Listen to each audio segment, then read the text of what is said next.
Okay, we have a couple people joining. Cool. Welcome, everyone.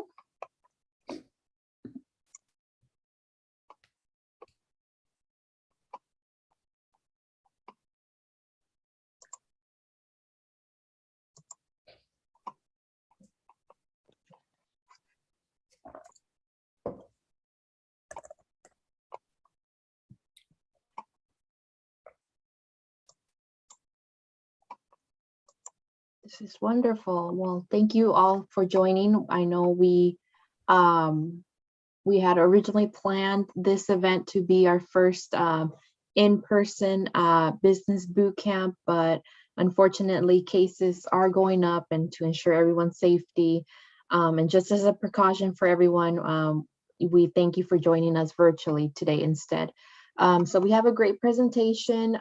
We do have a member orientation after this right at 10 presented by our staff.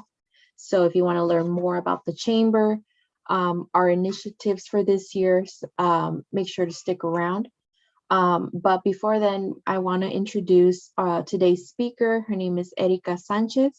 She's the owner and franchise operator of Franchise Creators. So she is going to talk about all you need to know to either start up your franchise, grow it, etc. So she's your go-to expert. If any questions you may have, please put them in the chat. She'll be answering these as we go, and we also will have some time at the end to answer them as well. If you wanted to share your contact information, just a nice little way of networking. I know it's not the same as meeting in person, but just make sure to share your contact information in the chat bar, so that way everyone knows who's all attending. So if you also want to raise your hand and ask Erika questions directly, I could go ahead and unmute you. So feel free to use that function as well. But with that, Erika, thank you so much for joining us. Yeah. And I'll let you take it away. Yeah, thank you. Thank you so much for the welcome introduction. And again, I want to apologize. My voice is a little bit not so good today. I actually got a little bit sick over the weekend, so I'm going to try my best to speak loud and clear. But if you see that man's voice, it's because I was very sick over the weekend. So I apologize. But I'm here. I'm still going to go ahead and provide this training because I think it's a great topic to discuss. There's a lot into franchise, but today I'm going to give you maybe a short and sweet introduction into franchise. There might be a few people on this call that probably already know this information, but I just wanted to give you guys another opportunity to at least hear a little bit more of what we do in my company and what I do for other owners as well when it comes to franchise development. But there's so many areas, but today will be intro 101 refresher on franchising. Okay. I'm going to show you my deck here for a moment. Just maybe give me a second to present, and then I'll introduce myself and my background shortly. Give me 1 second. Let's do desktop. Perfect.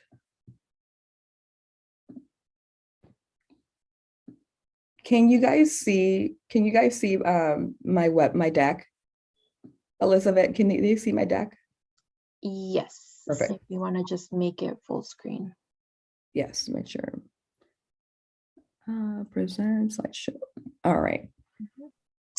All right, here we go. So Franchise Creator, who we are a franchise development team. So what we do is we help business owners who want to become a franchisor. We help also and assist in the selling, and we also help owners with the resale. So you are a pop and mom shop, you're located in a downtown area, anywhere in the country, and you know that you can multiply your location across the country. You've dreamed about doing this, you want to start, you don't know where to go, you need to talk to an attorney because there's a contract they need to create and so forth. You don't have to. you can come to a consulting firm, which is us, because we take care of everything. We do the entire process for you. We franchise over 600 companies across the world. And we have testimonials, proven testimonials that we've helped numerous owners not only franchise, but sell. And a few of them resell their company to another buyer and completely become a very wealthy person, right? So we are a development team, but we also help with the system. And I'll break it down for you guys as we go. A little bit more about me. As you guys know, I'm Erica Sanchez. I've had more than 15 years of experience when it comes to franchise development.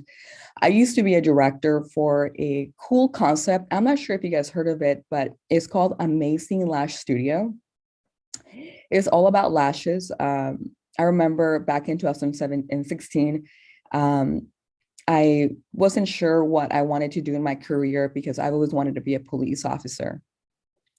And that changed when I turned 21. I didn't want to be a cop anymore. So I met a really great person who was a franchisee. The franchisee owner, John Brovitz, he owned a company called Brovitz Group, and he owned 14 Massage MB, and he owned and operated 5 Amazing Lash Studios. And he also was the operator for Current Meditation, which is also a franchise model. Had no idea what franchising was going to be about. I wasn't sure if this would be a great fit for me, but I tapped into it. And within 8 months, I was able to break even this first location. I used to be a general manager when I first started, before I moved up to a director. So I was able to successfully open up a location and break it even in 8 months. After that, I opened at the second location. And then after that, a third, fourth, fifth location. So I kept opening up multiple locations until I moved up in the company. A few years after, a company called Wellbiz Brands came in and acquired Amazing Lash. And if you guys never heard of Wellbiz Brands, Wellbiz Brand is a corporation company that owns the Dry Bars, they own Elements Massage, they own Amazing Lash now, and they also own a Fitness for You, and they're based in Colorado. And when they came on board, I was able to experiment my experience a lot more working with owners directly. And that is where I started working as a area developer trainer, regional trainer. And I helped literally going across other states and other cities to help other owners who wanted to become a franchisee owner and operator and open up their own Amazing Lash. Loved it. It was one of the best jobs that I ever had. And a few years after that, I moved up into working at Elements and running my whole territory, and helping owners, helping the managers, helping the, pretty much the entire staff to really grow and operate their own location and successfully break even as well. So I have that experience. I've been there, I've done it. I work for both sides. And that's what I wanted to talk to you guys about, of what a franchisee and a franchise is and what is the difference. I actually got to work with both of the side of the business models. And to break it down for you guys, what a franchisee is. Sorry, one second. I see chat here. Okay. A franchisee is a business that gives the right to another person or business to sell goods or services using its name. I'm sure you guys heard this before. It does provide the person to operate that location, but it's not a license. So what I want to make sure that you guys understand, and I get asked a lot about this, is what is the difference between a license and a franchise? There's a lot of difference, actually. And the number one thing that I'm going to literally outline here is if you decide to franchise your business, it's actually regulated by the Federal Trade Commission and by all the states in the United States. So what does that mean? It means that you're protected. So at any point, let's just say in California, you were to franchise your business, or there is a franchisee who wants to buy into your business, whatever that is, the states protect you and they put regulations in place so that you can operate your own location, but at the same time, not get screwed. And let me tell you why I say screwed. I've seen in the past years ago where there's owners in California or any other states who are really interested in buying into a proven concept, but they pay the franchise fee, which is $45,000 or $35,000, and they never hear back from the franchisor. So they literally got stolen that money. So because of those bad experiences in the past, years and years ago that we've seen this happen, the US and the Federal Trade Commission has made proper steps so that they can protect the buyer and protect the person who is conducting the service, right? So when you license, there's a lot of things, there's a lot of gaps that are in between that are not covered. So, for example, not long ago, I met an owner here in Arizona that owns a taco shop, and he actually licensed the business to Canada in another state too, here in the US. But they changed the logo. They changed the logo. They changed some of the menu. Licensing does not protect you all of those. If you're allowing someone to license and operate a location with your business, but does not guarantee you that they can change certain things. But when it comes to franchising, you are protected and it's regulated. So just keep that in mind when people ask, well, what is the difference? It's very straightforward. But basically the franchise it allows you to use the trademark. So um, there's many people out there that says, well, why would I can just build my own business. You can literally build your own business from scratch, but it's going to take a lot of time, a lot of money to really prove yourself. And then not only that, but most of the time, year one or year two, you don't really make it. It just depends, 50-50 chance, right? So if you have the energy and you have the money to start a brand new business, go for it. But sometimes we have owners who say, hey, there's the Subway, or there's Azuquita, there's Mr. Fries, who have a really cool concept and I like their food. Why don't I just buy into that concept? So it just depends. Both are great ways to, invest. It just determines on what you're looking for. And what is a franchisee, right? The franchisee with double E at the end is the buyer who is investing money into buying a territory for that brand for the 10 year. Okay, so remember that. Usually a franchise, the very standard year is 10 years. Sometimes if you read the contract, it could be 7 years or so forth, but it's very standardized to 10 years. So I recommend before signing any contract, if you buy into a franchise, when you read the FDD, to make sure that you know how long that contract will be for the franchisees. All right. Do I see any questions here? Let me see. No. Okay. So what are the legal requirements for franchising? And I get that a lot. And honestly, all you need are 4 items to really franchise your business. But I don't recommend just having those 4 items. There's a lot more that we have to do. And that's how I come in place, is how my team comes in place to really assist you through the process. So the number one thing is having operational manual for your franchise. And if you don't have this now and you're wanting to franchise your business, I recommend working on this already. We do this for you. So just so you know, the franchise operational manual is very different versus the one that you have at your current location, your current business. I will still do one for your current business, and we can help you, assist you for the franchisee's operational manual. You have to trademark your brand. You have to trademark your name, your logo, all that. Not just in Arizona. I'm talking about nation, like all across the nation, because a franchisee who wants to buy into a franchise wants to make sure that they are secured when they buy into your brand, when they open up a territory in Oklahoma or whatever, that the logo, they invest money into buying a logo to put in a sign in their store and everything. So they want to make sure that this is on point. So this is required to have ready. And then register or file your FDD. The FDD is a franchise disclosure document for each state. So that will be the number one thing that we need to work on, is hiring an attorney that pretty much does the FDD. Now, keep in mind, the FDD is very standardized. There's 23 items in the contract. It's very upfront and to the point, and I'll cover more of what a good FDD looks like. But remember, if you're going to franchise your business, you also have to remember that you have to register in each state. All right. There's 14 states that are a pain in the butt. And one of them is California and New York. Those two states are a little bit more harder to register. You're still going to get approved. The only difference is that there's a couple more steps that we have to conduct.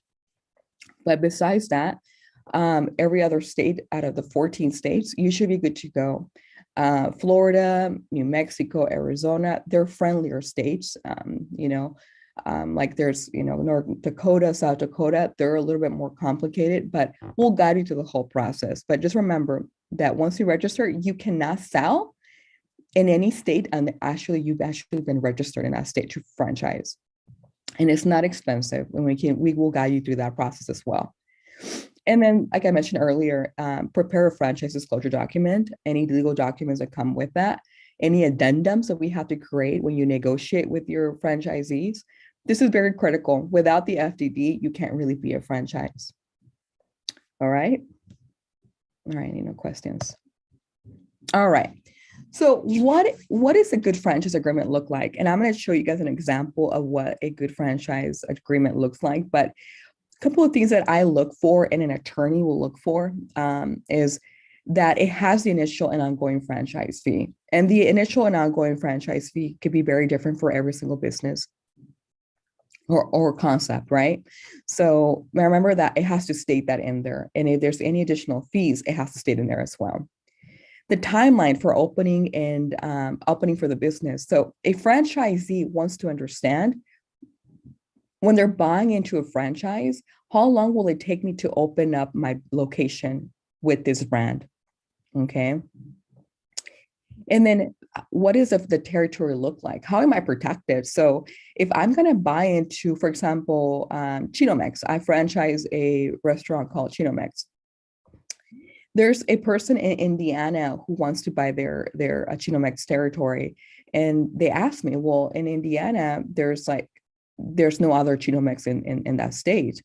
But we want to make sure that we make the owner happy. So in this contract, we got to make sure that we state, is it by population, by demographic, or by zip code, right? So the owner needs to make sure that they add a territory before they allow them to say yes to them, because this is going to really make an impact if the franchisee would buy into this business or not. This has to make sense. And again, we will guide you through that. So you don't have to figure this out. What we do a competitive analysis, and we look at, we basically look at other competitors who have the same business as you, and we will provide you with the best recommendation for your type of business of what you should put in the FDD for the territory. Okay. In the FDD, make sure that we state clear expectations on the equipment and the supply or inventory or even vendors, right? So if, for example, I have a business that I franchise, I have two that I really love, Azuquita, and there's another business called iTactics, right? And Azuquita, she's all about mangoneadas, conchas with ice cream. I love her business. But the conchas, they have to be freshly made, right? So keep that in mind. So we have to put in there, how do we get our inventory when it comes to conchas? If a territory opens up in California or in Nevada, then that owner has to find a local bakery so that he can get freshly made conchas, right? So those are things that we will have to make sure that we add in there, because if we ship out a distribution from here in Arizona all over other states, it might not make sense and the conchas will not be fresh, right? So those are things that we have to keep in mind. And then for iTactics, for the Lash Love Studio that we franchise, she actually created her own products. So all of her, permanent, chemicals for the eyelash lift, all of those are being supplied from Vegas. So all of those will be, so all the owners will have to buy from her distribution for them to have the same quality, technique, process in place for the lash lift, right? So that has to go into that contract. And the term of the agreement, so like I mentioned earlier, usually it's a 10-year standardized contract, but sometimes there's owners who only want 7 years or who want to only offer maybe 5 years, but it really doesn't make any sense for owners to do such a less year. It makes more sense to do 10 years. If an owner is paying you a franchise fee and royalties, It's very, very common to do 10 years. But again, we will talk about that. And then also rules regarding the transfer and franchise in third parties. So this is very critical. Let's just say that there's an owner who, for example, let's just say Eleman, he's on our call today. He buys Fortunomex, right? He buys Fortunomex and Tempe, Awatuki, Mesa, and Gilbert. And it's been 4 years. And he says, you know what, I'm exhausted. I did a really good job. I built this Chinomex 4 locations, but I want to sell them. You can sell it. So make sure that you put in a contract exactly what the fees are if a franchisee sells their territory to another buyer. And by the way, the franchisor has to approve that before anything happens. Even though Eleman owns those 4 Chinomex, the franchisor has to approve that, because now they're gonna sign another contract with a new buyer, and that has to be they have to decide that will be a great fit for them as well. So keep that in mind. So that's something that goes into the contract. And also the termination. So is there any fees, or what does that look like? And when you just want completely out of the business, and that goes for any concept. And then post-termination obligations, if there's any, and then non-compete. So this is very critical. So once you become a franchise into a concept, keep in mind that a lot of the franchisors are not going to want you to compete with their own business. And that just makes really good sense. If you're going to invest money into owning a Azuquita franchise model like Mangoneadas, Mocha Latte, Abuelitas, all of those things, but then you start building your own business aside that is the same concept, then you default in your contract, right? And that could be really costly. You could get a lawsuit. So you want to avoid that. Second, let's just say that you buy into a franchise like Azuquita, but then you find another business or another franchise. Maybe, I don't know, there's another one called, Shuacana, I think, that is very similar in a way. You can't have 2 franchises that have the same type of quality products, because then you default on that. So keep that in mind as well. And make sure that if there's negotiations, that you negotiate this contract before you sign it with the franchisor. And then minimum sales requirements, if any, and how to dispute if they had to be resolved. So there's a lot more into this. I just want to give you a brief intro on what an FDD looks like. And let me show you what it looks like. It's pretty lengthy, but I wanted to give you guys an example. Here we go. I'm going to be using Chinomex. This is one of my clients that I franchised not long ago. So as you can see, this is the dine-in, the drive-through. So Chinomex decided to do 2 concepts, the dine-in and the drive-through concept. They call it the Chinomex Express. So we actually like to add all the concepts into the FDD, because the owner will be able to get a breakdown of what those numbers look like when they're going to be buying into a business model. So yeah, this is pretty lengthy. I just want to give you a brief intro on what that looks like. So this is what we work very hard to create with our attorneys. I don't recommend Googling this and just copy and pasting it, because that would run into so many problems. We've seen that happen with other owners, and it's not good. So just please hire experts for that, please. All right, let's continue. Any questions so far? Let me see. No? Okay. So what do we do, right? So we are a franchise development company, a consulting firm that we literally are the vehicle for your expansion. So we help you. We analyze the brand, the concept. We customize solutions for your business. We work with many, many top law firms across the world. But we work directly with one of them in New York and New Jersey, who represents as our attorney. But we have such a large team that we can handle many owners, and we can handle many clients because we have a great team. We help with the full operational manual. We literally help with any addendums if you ended up opening multiple locations. We also create the marketing and collateral, the materials that you will be used for your business, locally, regional, and even national level, and even international levels as well. We're able to assist in selling the franchises too. So if you decide that you want to hire my team or myself to do the entire sales process, we can do that for you. So that includes initial call, the follow-ups, the webinar presentation, discovery days, and even the negotiations. We know what we're doing. We're experts in this area. So you're not talking to just a brand new person who got into this field. Is what we eat and breathe every day. We handle the closing procedures. That includes the preparation of all the agreements and any of the addendums. We basically also help with the buyout. So if at any point you want to get rid of someone, or a franchisee wants to completely buy out of it and they want to help sell the company, we can help with that as well.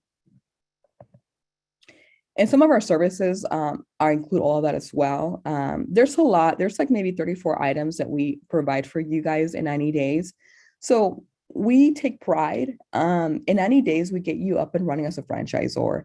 So those are some of the things that we do for you as we go in our process and our development. But we do a lot more, and I'll give you a sneak peek on that. Let me show you this one. So we also work with a CPA, a very well-known CPA, initial meeting, the market, the competitive analysis, we do that, the franchise structure. So this is very critical.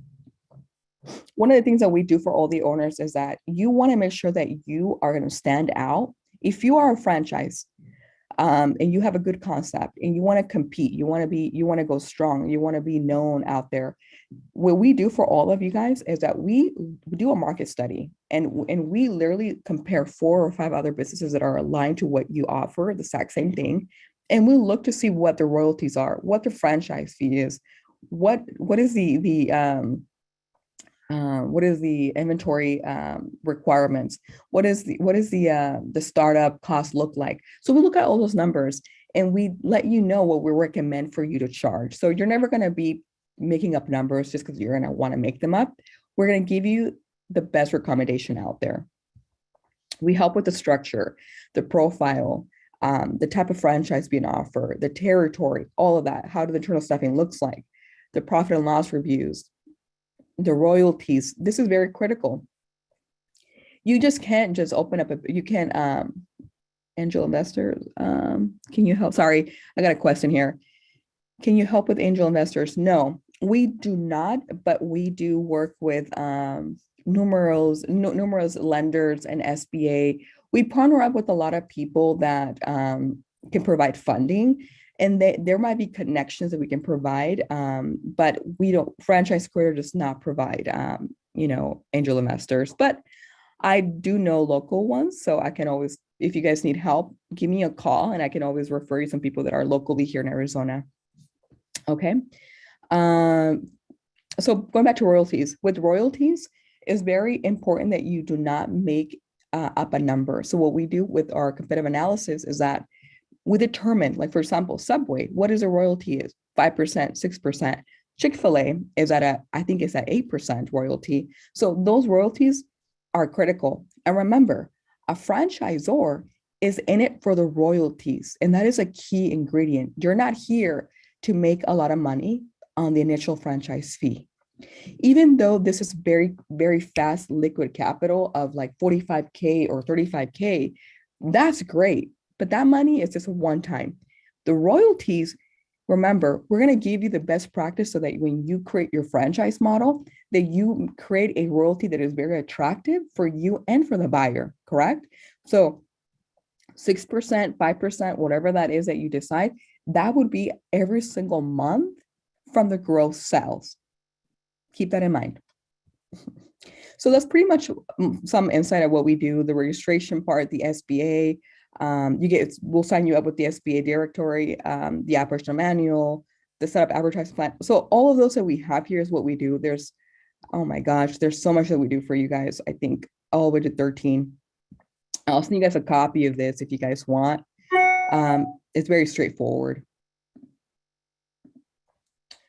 Let's continue. like I mentioned earlier, our process is very simple and straightforward. We develop you in 90 days. It's a one-step approach. We do everything for you. You don't have to hire anyone else. And that's one thing that we want to avoid is that you're pulling people left and right and you're spending so much money when you can just come to one stop place and pay just one-time fee to get you developed to become a franchisor, but you're getting every single thing. You don't pay for anything else. My ongoing consultation comes included for free. So once you pay one time, there's nothing else that we deduct from you. That is your business. We want to make sure that you're successful. And we also train you on how to sell. So at any point you say, Erica, hey, I want to sell. I build my team. I have 4 people who are, great in selling and we don't need you guys to, we don't want you guys to assist in the selling part. That's totally fine. We'll train you how to sell. The goal here is that we prepare you, we give you the tools, we give you all the resources for you to be successful. We also partner up with broker agencies so that you can get all the support that you need so that you go strong the first year, But the most important piece is having patience because you have to put money aside. And that's one thing that I want to talk about is, as a franchise, you're right now, if you have a business, you're putting money to market and advertise in your current location, correct? You have a restaurant, you have a taco shop, you have a insurance company, whatever that is. Right now, you're putting money on SEO, pay-per-clicks, ads on Google or Facebook, and that's fine. Now, when you franchise, now you have to put money aside to provide marketing and advertisement for franchise. And that could be costly. So when you franchise, one thing that we always tell the owners is make sure you have a budget in place. And the budget in place could be between 1K all the way to 5K a month. And that would depend on the leads that we get. Because we don't provide leads. We don't provide leads for you who want to buy franchise. You as an owner have to provide those leads for us to close and be able to successfully close those deals for you. But without leads, we can't really close any deal. So make sure that you keep them in mind and that anywhere you go, you do have to make sure you put a budget in place. We will assist you, giving you the guidance on how you can use the money and where you can put the money at to generate leads. Okay. We talked about, I talked about hiring us to sell for you. Oh, actually, if there is already a current business model out there, for example, there's a company called My Sugar. They hire my team to sell for them. They franchised their business 4 years ago, but they weren't able to sell anything the first couple of years. Keep in mind the pandemic happened. A lot of things happened 2 years ago. But now we've closed a couple of deals in Atlanta, I believe some in Texas. So if there's a franchise out there that needs help in selling, they can hire us too. Keep that in mind. And then all the consulting going forward is provided. There is no other fee. So if you need help, we have monthly meetings with all the franchisors, talk about how we can create better tactics so we can go stronger every single month until we close more deals. Okay. Okay, so let's talk about franchising, what that looks like. And I want to show you guys a video, a short video right now in a couple of minutes of what we also do before I go into this slide. So one thing, if you guys want to look us up on YouTube, please go on YouTube. My bad, which one is right here? Go on YouTube and click Franchise Creator. And you'll be able to see a lot of testimonials of a lot of owners that we work with. There's one that is my favorite, Mr. Fries. Let's see if I can find him. We've also franchised coach speakers, Cookies and Cream. There's so many that we franchise, but let's go on this one. Mela Beauty Franchise. It's one of my favorite ones too. If you're handling any part of owning your own business, then you need InkFile. Getting your business started does not have to be daunting. So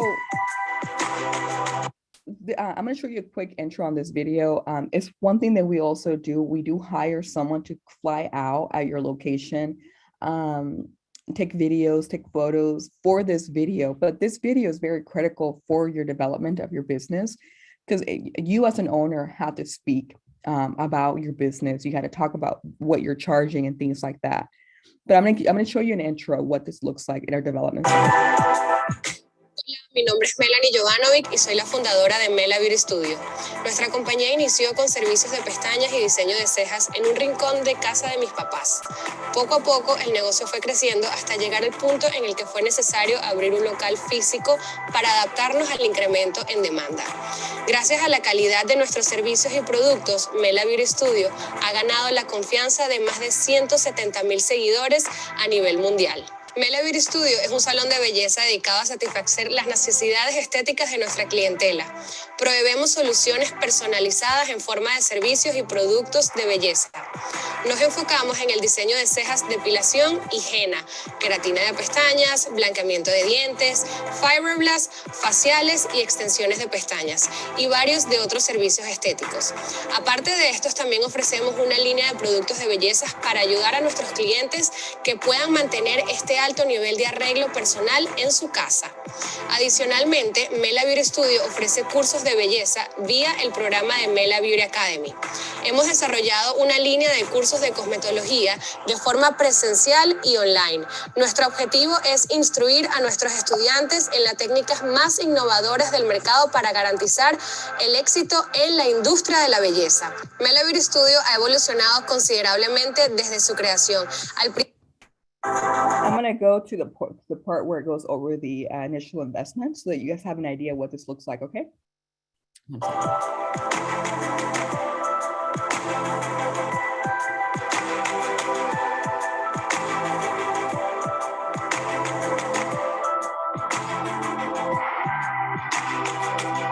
Ese monto incluye una tarifa de 35,000. Esta inversión inicial cubrirá muchos de los gastos requeridos para abrir un estudio de belleza, incluyendo los accesorios y el equipo, el inventario inicial y la construcción de cualquier mejora necesaria en el alquiler. Como franquiciado, se le pedirá que pague las regalías y las tarifas de publicidad a intervalos preestablecidos. Las regalías son el 7% de las ventas brutas. Okay. I just want to show you guys a brief intro on that, on the video. We work with numerous companies, so don't think that you have to be beauty salon. We also work with restaurants. We work with insurance companies. We work with oh my goodness, like all kinds of concepts, even in Canada, you know, all across the world. So if you have a good franchise model, we want to get into that. So somewhere here locally, actually, let me show you. I think I have Chino Mix. I always use them all the time, but I'm gonna actually show off Azuquita. 1 second. Here we go. This is someone in Peoria. Veronica is the CEO and founder of Azuquita. It's one of the cool concepts because it's all like desserts, but it's in Peoria here local in Arizona. So I wanted to show you guys someone local. If you only list your vacation rental on Airbnb, you might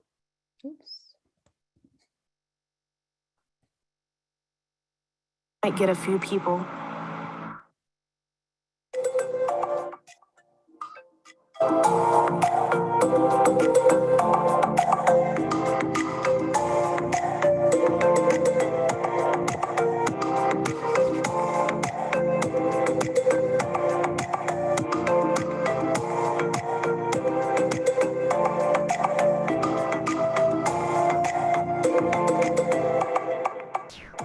Hi, my name is Veronica Flores, and I am the CEO of Azuquita. When I was 3 years old, my parents left Mexico and moved to the United States with me. Despite that, I never lost connection with my homeland as I grew up. I'd spend my summers back in Chihuahua, where I could relax and enjoy the most delicious desserts in the world. I could never really find the flavors of my youth in America. As time passed, I realized I really needed to find a way to capture the essence and give people a chance to try them.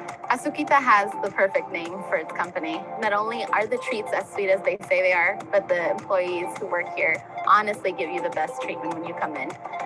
Very sweet, very kind. They treat you like family. And I think that's what makes me comfortable bringing my family here to get their treats. My daughters get their ice cream and mom gets her coffee. And that's I don't know what happened, but I'm gonna just get out of this one if it's too much memory. But just going to give you guys a overview of some of the things that we do to prepare the owners to be ready to franchise. Azuquita, when she first started, obviously, you know, with all the other owners, we weren't sure what the franchise fee will be, the royalties will be.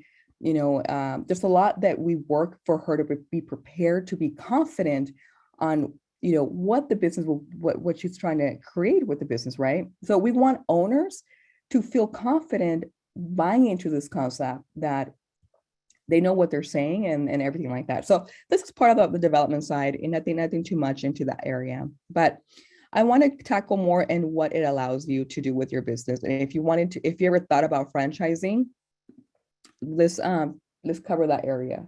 So franchising allows you to grow, and we know that. And the number one thing that I always talk about is, are you an owner who you're tired? You have a lot going on. You just need time to relax. You want to go on a vacation, but you can't because you're always working, right? If that sounds like you, but you have a good business model, then we need to talk about that, because, and that's the thing, is that if you want to open up a multiple location, and I have owners who open up 4 or 5 locations, and that's fine. You're taking away time from your week to spend with family and friends and your kids. So think about and weigh those out. If you allow someone else to use their money to open and operate a franchise location somewhere else, you're making money without doing anything. And all you're actually doing is providing them support and guidance to open up and operate another Azuquita, another Chinomex, or another iTactic, whatever that is.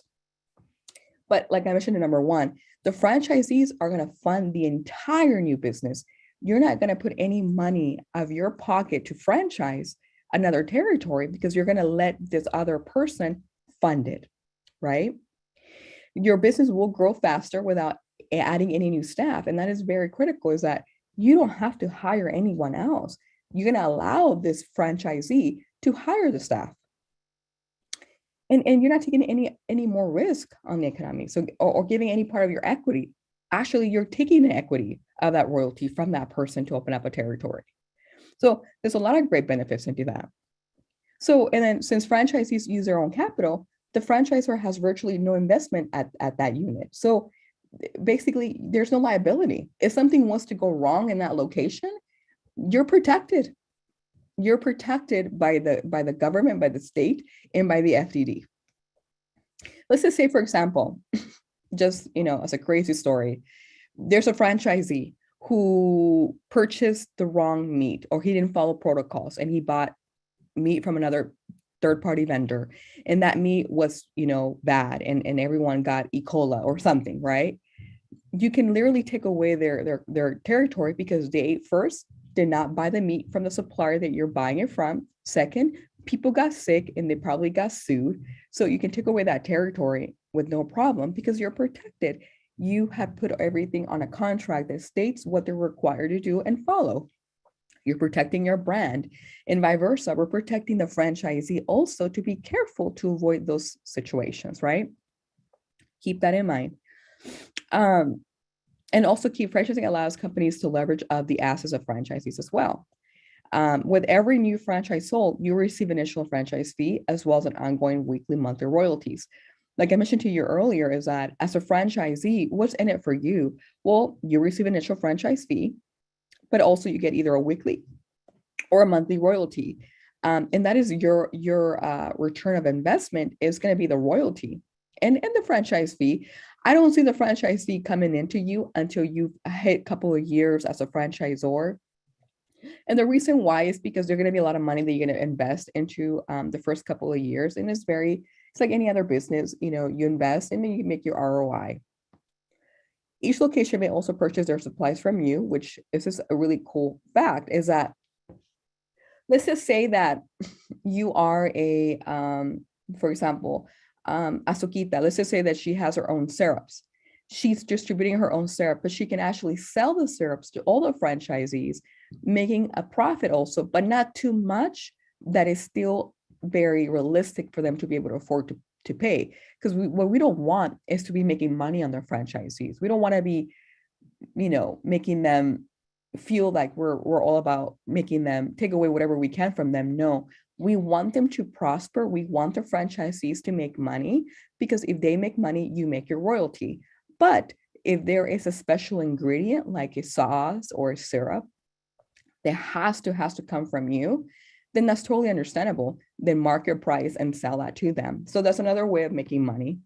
But again, keep that in mind that it has to be realistic, right? Your business will expand without the need of you or hiring employees. And everything is by the franchise. So you can literally go on Hawaii, live your life, and you have 20 locations running. And they're running because they're being managed by the owner. And you want to hire owners or partner up with owners to buy into your concept versus hiring more staff. Look, this is the way I see it.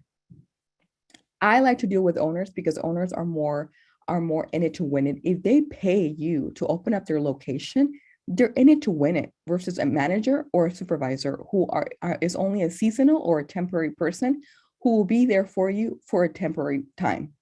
After that, they're going to be gone. But if you work with owners as a franchisor, you want to work with owners because they're more responsible, so keep that in mind. And then the system grows in locations you never thought possible. Imagine your brand. Imagine if you have a coffee shop. Imagine if you own a mechanic shop, whatever that is that you own, and you open up in locations that you never thought you would be in. That is a dream come true. So remember that. Don't think local, think national, think globally. And that's where I like to talk to owners. Is like, let's not just focus on Arizona. Let's focus about how can we get your brand outside of Arizona. And that's the goal, even in other countries too. So another thing that is very important for you to know is all the franchisees will contribute a small portion of their, maybe a 1%, I would say is very common, at 1%, from their sales in advertisement locally and nationally. So you're getting free marketing. The owners need to work very hard to market in their own territory. If it's even in another state, you're getting free advertisement for all of the locations. So keep that in mind. You're not putting any money out of your pocket. Your franchisees handle the day-to-day operations and only receive guidance from you. So as a franchisor, now you move, your company has elevated. You are now a franchisor. You're now providing guidance to all the franchisees. So you don't have to worry about handling the location. You provide them guidance. That's it. It's a great thing to keep in mind.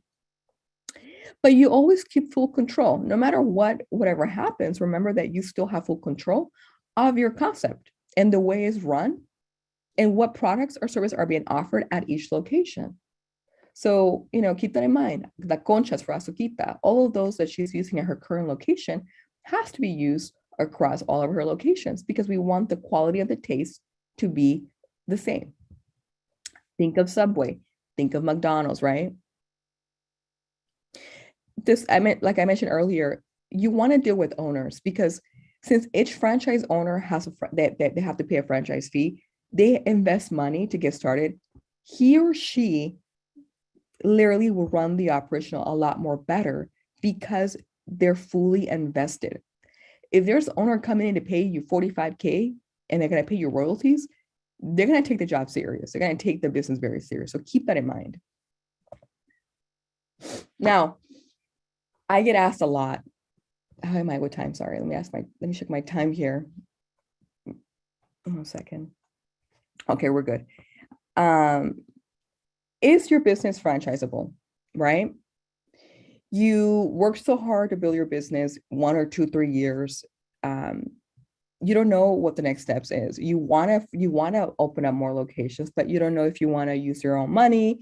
You're still thinking about that. Well, the first thing is going to be, have you done a great job? And we ask you, because at the end of the day, do you have the will to take the next step, right? Have you established process and methods that enable the success of to be duplicated? This is very critical. Yes, For example, Azuquita, I want to use her again. The moment that I met her and the moment that she opened up her business, she literally did an operational manual. She created a step-by-step process. She literally was creating a brick and mortar business model to be franchised the moment that she started her business. And that's what we look for. We look if you have set regulations, you set protocols, set techniques in place, even though it's so small, it doesn't matter. There's a lot of people in the world who want to buy into a concept based on what they can afford and based on what their passion is. The income stream from the franchise system is likely to be greater than the dots of running the franchise system. So how is your income? So is your business meeting expectations in the green side? Maybe if it's not, it's okay. But we look to see if you are a very successful business when it comes to revenue stream. So are you always, in a meeting your KPIs, whatever that is, right? So we'll to discuss about that, and we'll give you guidance and if you need to improve or whatever that is, right? And then the last one I would say is that, can your business be duplicated with no issues? Like, can you visualize your location open up in other states without you having to worry about having a certain chef? For example, I'm not sure if you guys heard, but there's a certain fish that in certain restaurants that they have to have a certain chef that cuts the fish because it has some poison in it. I would not recommend to franchise that. I would avoid that. So then that cannot be duplicated. So think about that. Can my business be open up multiple locations? Can I train them, develop the owner, and can they follow the process and train their employees? If the answer is yes, then we can talk. Keep that in mind. And then one more thing that I did not mention here is, do you have good reviews? Do you have great followers? Do you have good testimonials on your food? Have you rectified any bad testimonials if they've left you a bad review? Things that we look for as well if you need a franchise. I'm gonna skip this part. This is more for like phase B. If you're gonna be selling, we can talk about that another training. Some of the companies that we franchise, I'm going to show you guys a few. Sugar or Organic Waxing is one of them. Azuquita, Chino Mex, House and Chimney Cakes, Senor Ozzy. Senor Ozzy, it's just so cool. So they are the first drive-through mariscos that I've ever seen. I've never seen something like this. It's pretty cool. So the first month that I franchised them, after 90 days, we had a buyer already wanting to franchise. So we already closed a deal for them right after we franchised them. So if you have any family members or any relatives or even close friends who ask you, hey, how come you don't franchise your business? I would love to invest. If you have people asking you that, you're missing out.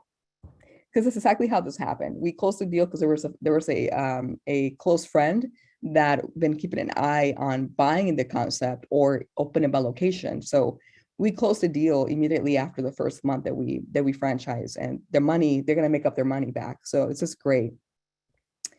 iTactics is a business that she's from Vegas. She moved over to Arizona to open up her second location. She has an amazing concept. I've never seen anything like this before. So we franchise her. Chino Mex is they're opening up a second territory in Chandler. So that will be also a franchisee. So, hey, as long as it's 1, 2, or 3, you make your money back.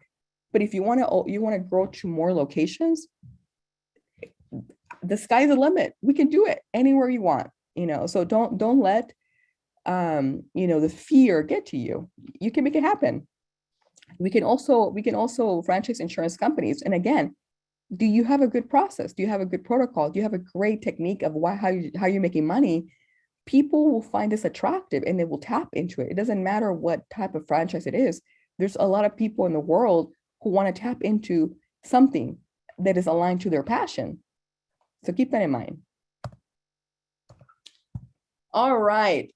I think I'm almost into my PowerPoint, so I want to leave it out for questions. Does anyone have any questions for me? No one has questions for me. Well, thank you, Erica, so much. While we wait for any questions, just a reminder, um, since we didn't meet in person today, we'll go ahead and share Erica's contact information in our post-event email. And you're seeing it on your screen there as well. So just be on the lookout for that. We do have just a couple more minutes and then we'll transition to our new member orientation. So if you want to learn more about the chamber, we'll go ahead and get started in just a few. And then, yeah, if you have any questions, put them in the chat. I do see here, great presentation. So Thank you, Aleman. great feedback. While we wait, Erica, maybe if you want to just provide everyone with closing remarks or any last minute thoughts Absolutely. that you could share. Yeah, no, thank you again for the opportunity to present today. Again, I got very sick over the weekend, and as you can hear, my voice is really, really off, but I'm here, and it was an honor to be here. I do want to mention that, you know, there's a lot to learn about franchising, and I covered a little bit of everything as much as I can, but if you need more guidance, you want a consultation, you want to talk and explore your business, not to just get you started, but just to talk, please give me a call on my number and let's discuss more about your business to see if you are a great fit. You know I've met a few owners locally here in Arizona that have a great brand and they are a great fit. And the moment that I see them, my eyes are popping and shining because I'm like, oh my goodness, we can franchise you. Because I really feel like they can grow to the next level. But at the end of the day, it's up to you. It's the will. Are you ready for this? And that is one thing that my team and I would always say is, the end of the day, it's really up to you. Like I can come to your door and knock and say, hey, you have an amazing brand. Let's get you franchised. But if it's not in you, then it's going to be very hard. So if your goal is to grow and really maximize profits and move your business to the next level and grow your personal net worth, let's talk. So everything is for free. I don't charge for consultations. So please keep that in mind. I can provide more training and more guidance, everything for free. Also for members at the Hispanic Chamber of Commerce, you guys are getting everything for free for any consultations. There is no fee for any of that. So just keep that in mind. All right.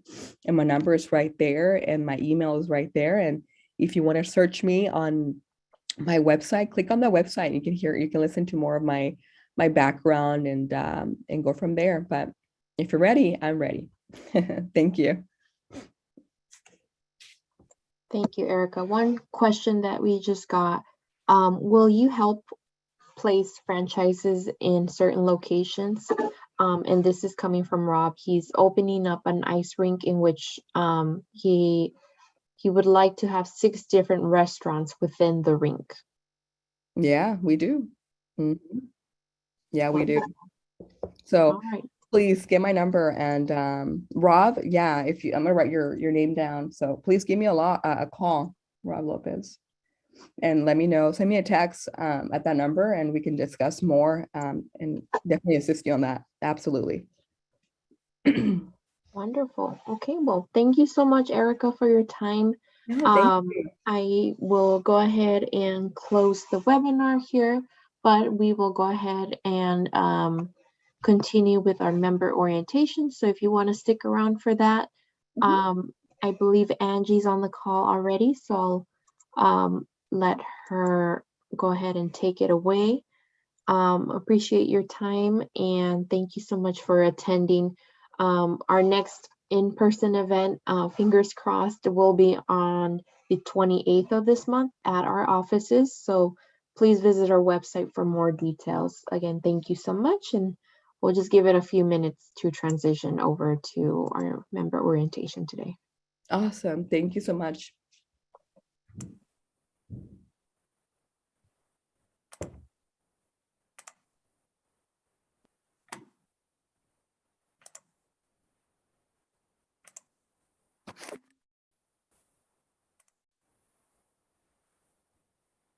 Good morning. Hey, Angie. Good morning. Hola, amiga.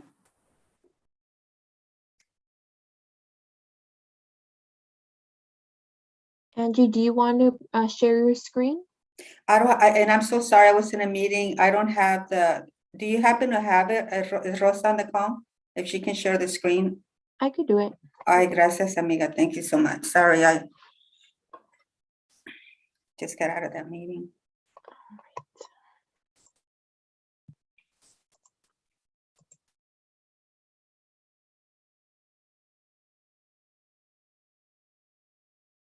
Okay.